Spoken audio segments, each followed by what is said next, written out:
It's your boy SH-TBLOCK, and as you can tell from the thing, this is going to be the Nintendo Switch reveal.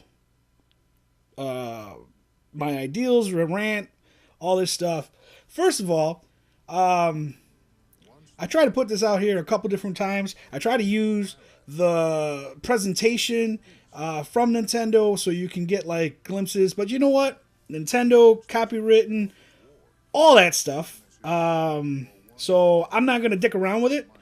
I'm just putting some. I'm putting still some Nintendo content on there, which are gonna copyright this. But at least I can get it out there without like totally shutting my video down, because that's what they really did. They shut my video down.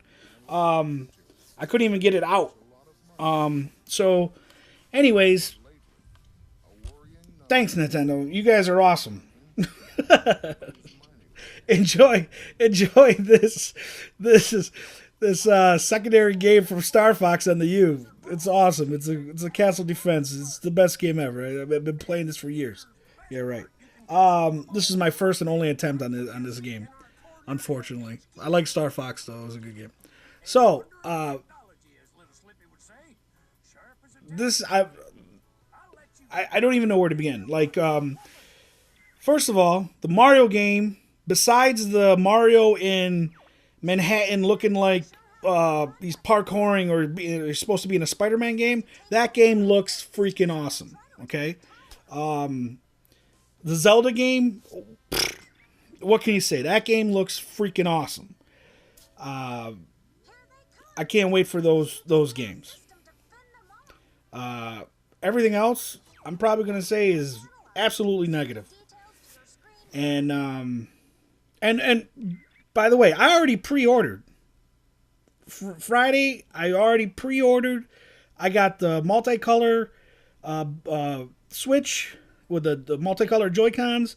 I pre-ordered I couldn't get the Master Collection of the Zelda, so I got the Special Edition. And that's the only game I got. And I'm not getting any other accessories. $80 for this, $70 for that. And not getting any other games, even though there's only 5 games on launch. I'm not... I thought ARMS was okay, but out of the 5 games, it's Bomberman, really? And 1, 2, no.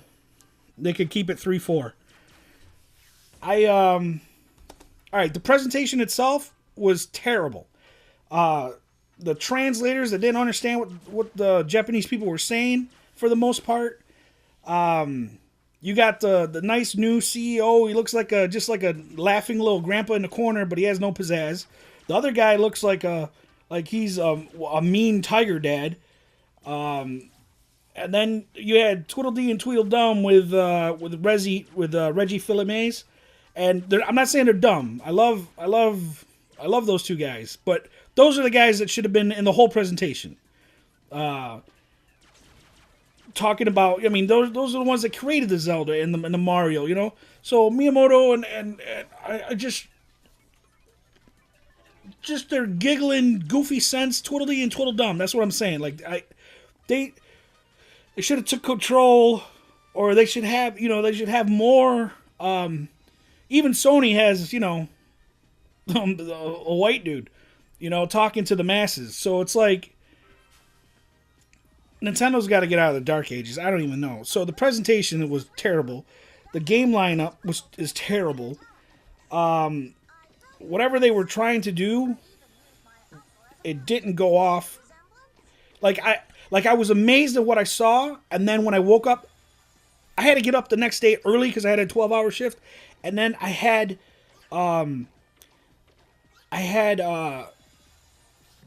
it was like I got up even earlier because it wasn't sitting well with me watching. Like me and King and everybody, we talked about it after the presentation Thursday night into Friday morning, and of course I'm a Nintendo fanboy. Of course I'm gonna get the freaking Switch. Of course it's gonna be another console that is awesome, just with awesome Nintendo games. The whole crap with the Skyrim, that's not coming out in launch, even though the already remastered version came out 2 months ago for PS4 and Xbox One. That's going to come out sometime during the summer. Maybe they're probably, and it might not. They might just shit can it because if the sales ain't good, what's the point of having Skyrim on there? And the EA guy, oh yeah, we're really supporting Nintendo. You got Mass Effect Andromeda dropping 3 weeks later. If you really were supporting Nintendo or you really wanted to give it a fair shake, drop the brand new game, or even Battlefield 1, which came out like 3 months ago. You're going to drop FIFA. You know why they're going to drop, EA is going to drop FIFA and only FIFA? Because it makes the most revenue. It's business for them.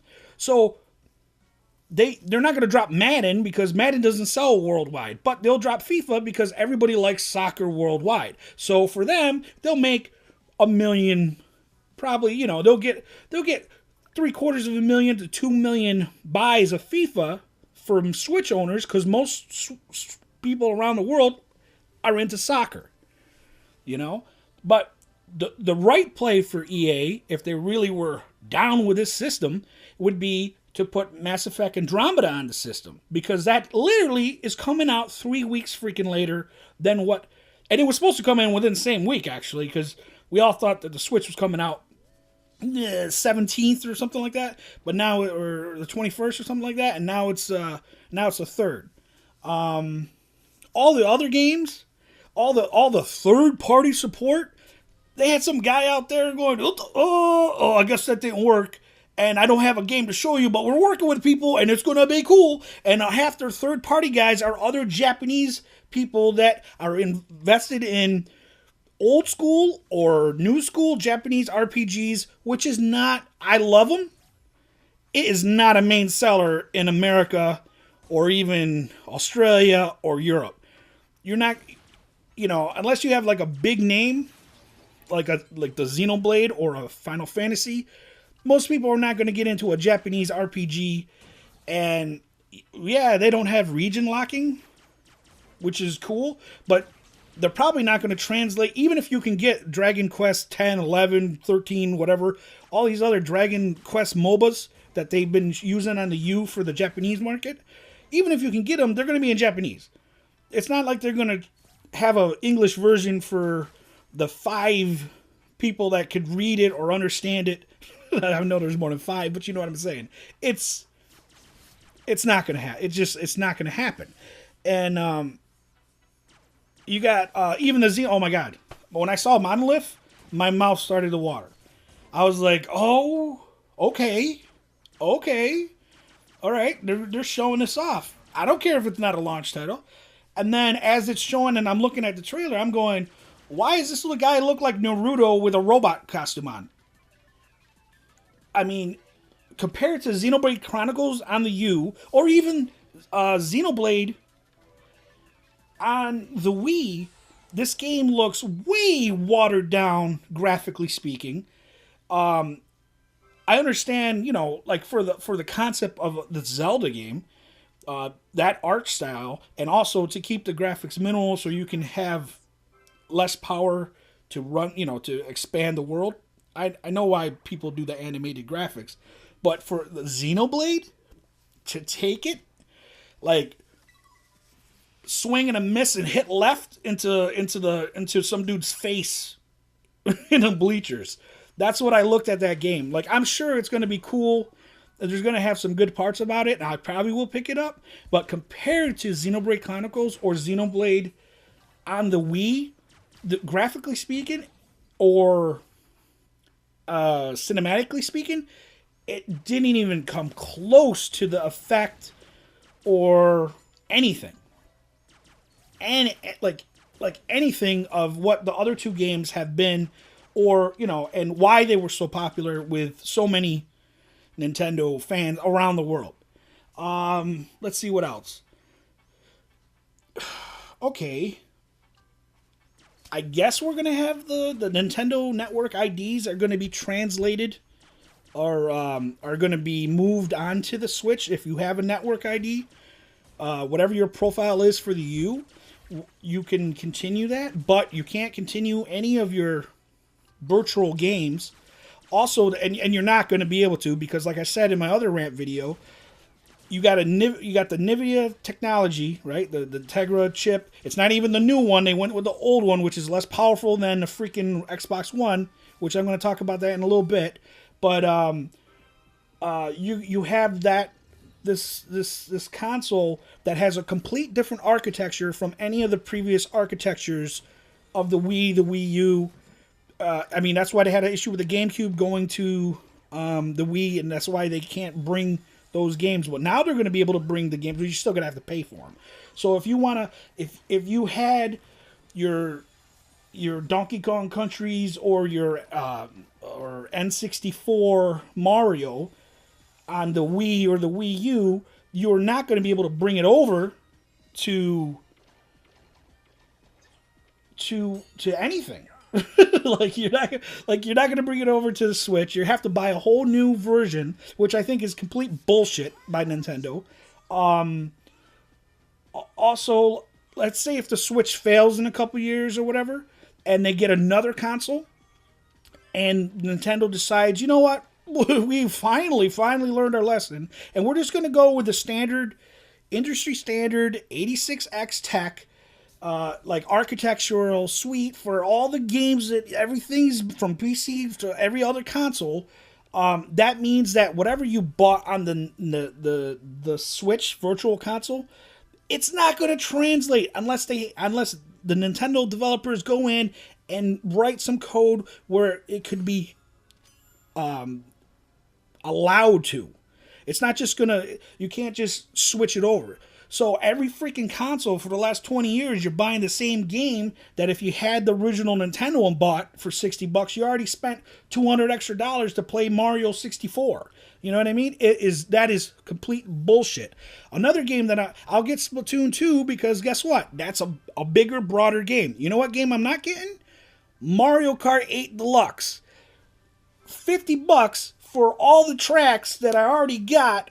And I don't think $50 or $60 is worth it for Bowser Jr. and Dry Bones. I'm sorry, Nintendo. You should be able to see in my Nintendo Network ID that I already bought the damn game, already bought all the DLC for it, and like they did this, okay, with the Wii to the Wii U for the Nintendo Fit and the Nintendo Fit Pro, right? Plus or whatever it was. When it went to the Wii U, you bought the little meter that reads your steps and your elevation, and if you bought that for $20, you would be able to download the game for free. All the extra things that they put in for the Wii U Plus, right? But you had to buy the little e-meter thing, and I still have that. I carry that in my pocket, walk around when I go to work and stuff like that, and out in the yard. I always pop that in just to see how it is, you know, or how many steps I gone or what I did, stairs or whatever, you know. So for me, like $20, that was a cool little thing. But what you should do is be able to say, okay, hey, we see you already purchased this game. So for like $15-20 more, you get this DLC with these new characters, and you can have it to the Switch. Not $60 and that's all you get? No, that's bullshit, dude. And you're only talking about a game that everybody else has on the Wii U. So why switch it over to Switch? Just keep your damn Wii U and play some Mario Kart. I know people are going to buy Mario Kart Deluxe, but for $60, unless you never had the game, even Mortal Kombat X, right? 10. They had the game come out, then the next year they put XL. But if you already got the game, you just bought the DLC with the 4 other characters or whatever it was, and that was it. $20 extra for if you wanted the 4 other characters. You didn't have to. If you never bought the game, then you can get the whole game with the 4 new characters XL. Then that was that. But to buy a whole new game and to do that, that's unbelievable. All right, so the power, the battery life, it's cool to take it out, but I'm an adult. I can't take my game to work. You know, I would love to take the Switch to work and play some Zelda on my break, but probably that's not going to be the case. And for like 3 hours, and I work, you know, you're working 8 to 12 hours, like let's say most people work 8 to 12 hours, right? And you only got a limited number of breaks. For an adult, it's not going to be a console where, it's not like a Game Boy. You're not going to really take it anywhere unless you're on a trip. So most adult gamers are just going to have the Switch sitting by their TV like they have any other console. The ideal of that is great. Power wise, not happening. It just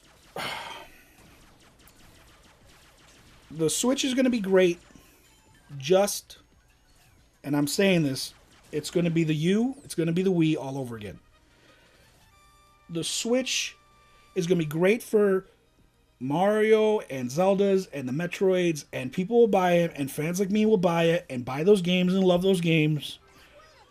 Third party is going to dry the F up real fast.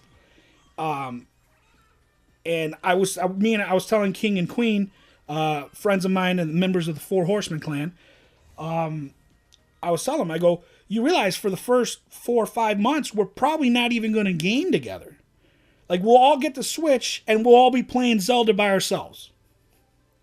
So, the only time we'll game together is if we go back to the U and play games that are multiplayer on the U, or the Wii, or another console if we all had, like, Xbox or PS4. That's it.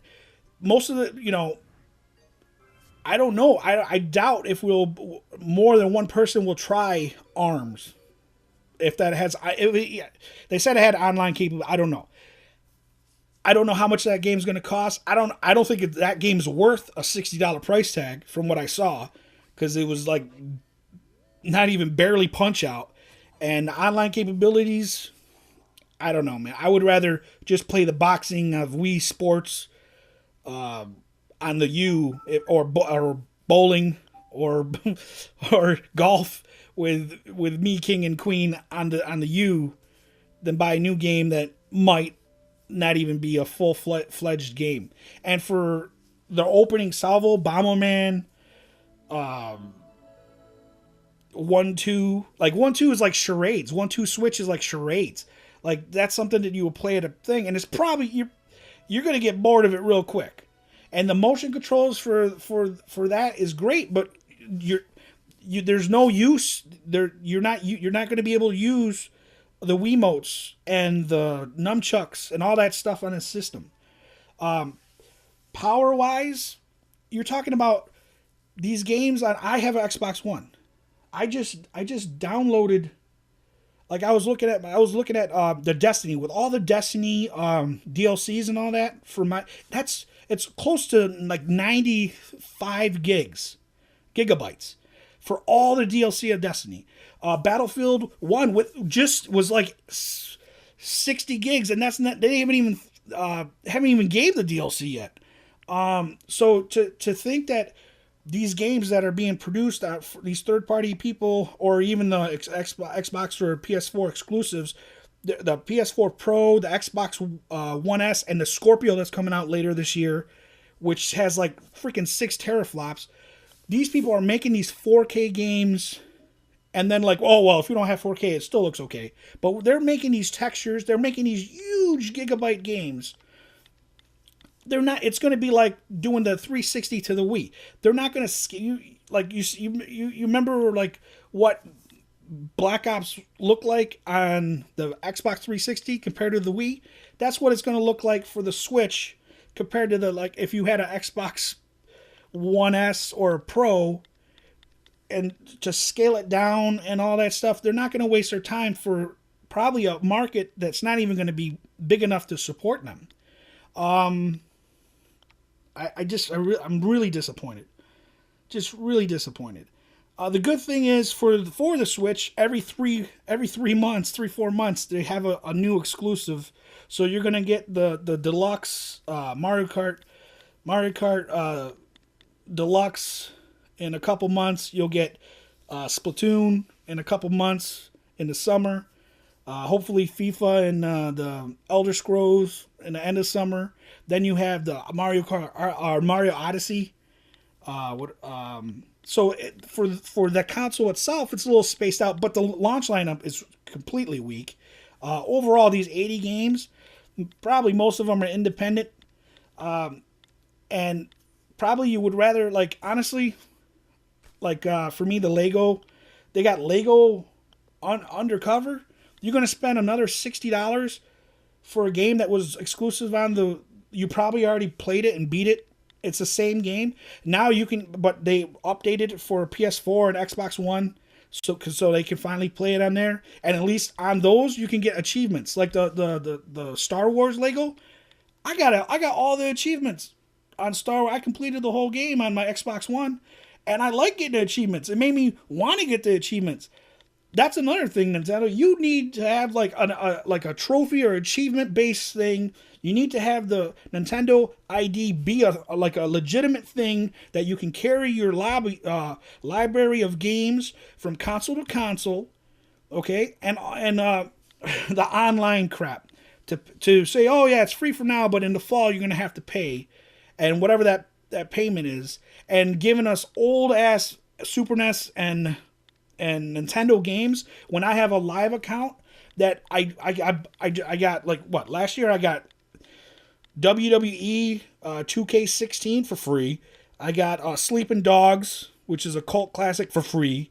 Good and Evil for free. Like I got like $400 or $500 worth of stuff. And that was the only games that I wanted. There was other games that I could. You get 3 or 4 different games for free every month on a live account for $55 a year or whatever it is.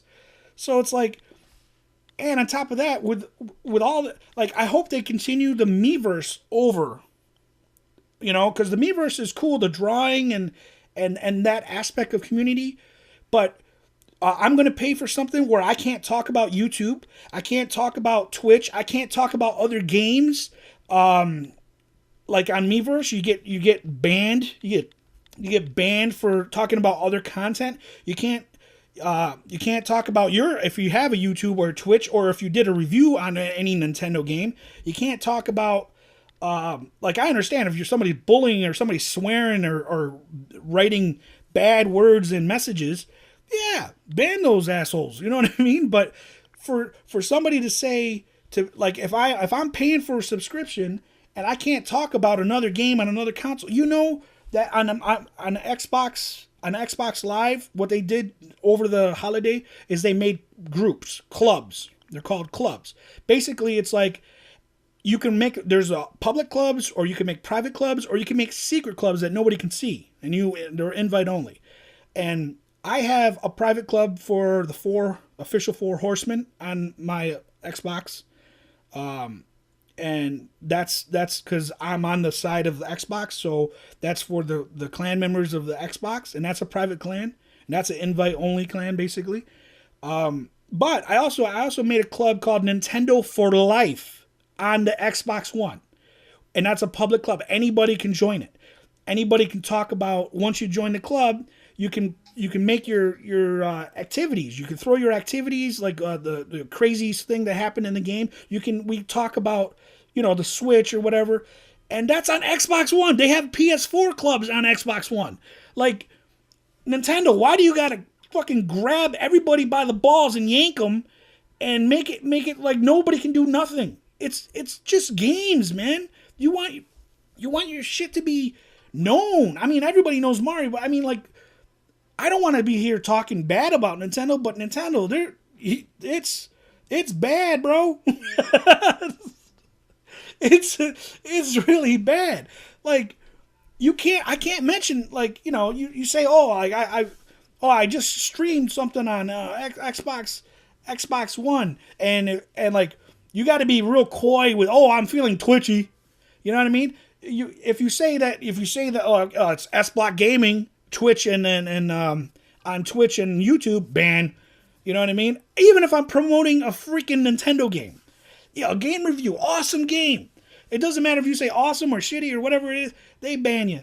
It's like that's their, you can't talk about. You talk too much about Xbox or PlayStation, you get banned. Talk too much negative about the game that Nintendo's releasing, you get banned. So it's like, and I'm not the only one. It's redunculous. So to pay for a product where you ain't really getting anything, your online to begin with has been shitty since the GameCube, and not to have, like, is that my ID? Is that my gamer tag? Is it locked in where if I buy virtual shit, I can keep it? I don't have to buy it on every fucking console. Can I get a group together and have a party chat? And can we just talk about shit and go in and game and have a store where I can get things for free, get DLC? Am I going to get all the DLC that? That's another thing. On the new updated one for Skyrim on Xbox One, you get all the mods that PC people are playing. So you have to, get them, download them, buy them, whatever you got to do. But you can get all the mods. Are you going to get any mods on the Skyrim for the Switch? And if so, how is that going to be for, what do you got to use? An SD card? What do you got to do if you want to take that Switch on the go? How big is that game? And how big can that game get? Can you put space on the card? What kind of card are you going to need? There's so much crap about the Switch that you don't know that's half-assed, and then you want to pay for an online service that we know since the GameCube, Nintendo has been half-assed? I've been saying this for years. Why do you think Mario Kart and Smash Brothers have sold millions and millions of games compared to like the Zeldas and the Mario 3D Worlds on the U? Because it's online. That's it. And Nintendo does not get this. Splatoon is very, very popular. Is Splatoon the most awesomest first-person shooter ever? No. Why is it sold so many? Because it's fucking online. And people from around the world can play it and meet each other and game with each other and talk shit about each other. Or you suck, or you're good, or let's team up, or whatever. Those are the games that are the most popular, are the online games. And Nintendo, for the last 15 years, don't get it. Now they're saying that we're going to have to pay for it. Well, before I pay for it, I want to know exactly what I'm getting and how good is this on. Is it really good? Is it going to be as good as paying for the PlayStation Plus or the Xbox Live? Because nothing beats Xbox Live. All right, that's my rant. I'm not happy, but I'm happy because the games do look good for the Nintendo. Tell me what you think, people. Peace.